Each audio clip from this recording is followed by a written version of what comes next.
సాయం చేసే మనసుండాలి. పదవులు అవసరం లేదని మరోసారి రుజువు చేశారు. ఆదోని వైఎస్ఆర్సీపీ పార్టీ ఇన్ఛార్జ్ మాజీ ఎమ్మెల్యే సాయి ప్రసాద్ రెడ్డి.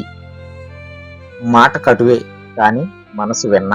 నిన్న జరిగిన విలేకరుల సమావేశంలో ఒక అద్భుత సన్నివేశం కళ్ళ ముందు ప్రత్యక్షమైంది. గత కొన్నేళ్లుగా క్యాన్సర్ వ్యాధితో బాధపడుతున్న ఒక భార్యాభర్తలు కర్నూలు హాస్పిటల్లో తెలిసిన డాక్టర్లతో మాట్లాడి మాకు సాయం చేయవలసిందిగా ప్రాధాయపడ్డారు.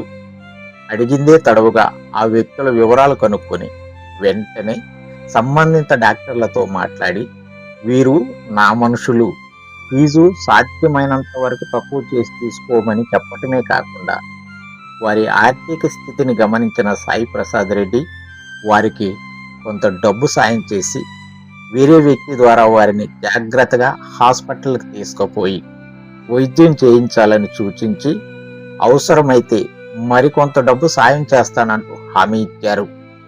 ఆయన చూపిన ఔదార్యానికి భార్యాభర్తలు రెండు చేతులు జోడించి కన్నీళ్లతో ఆయన పాదాలకు నమస్కరించారు.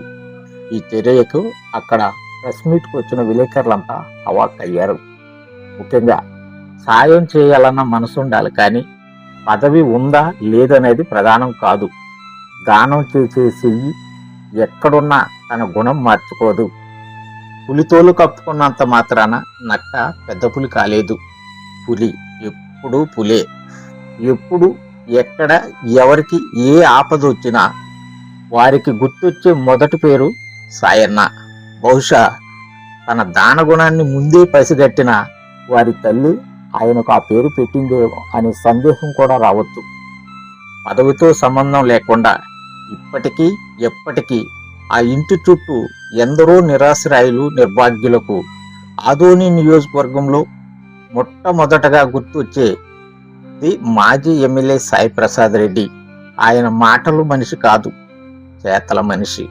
దేహి అని తన గుమ్మం ముందు నిల్చున్న విరోధికైనా సాయం చేసే దాన గుణశాలి. ఎందరో ధనవంతులుంటారు, కానీ దానం చేసే గుణం కొందరికే ఉంటుంది. అందులో సాయన్న మొదటి వరుసలో ఉంటాడు.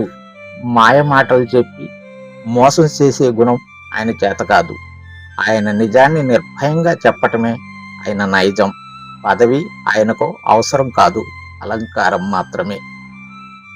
మార్నింగ్ పోయి అక్కడ కలిసాక నాకు ఏమన్నా ఉంటే నా నంబర్ రాసుకో. అది వద్దు, తర్వాత బాగా అయితే నాకే బాధ అనిపిస్తుంది. నేను చూస్తే నాకే బాధ అనిపిస్తుంది. ఎంతమంది పిల్లోళ్ళు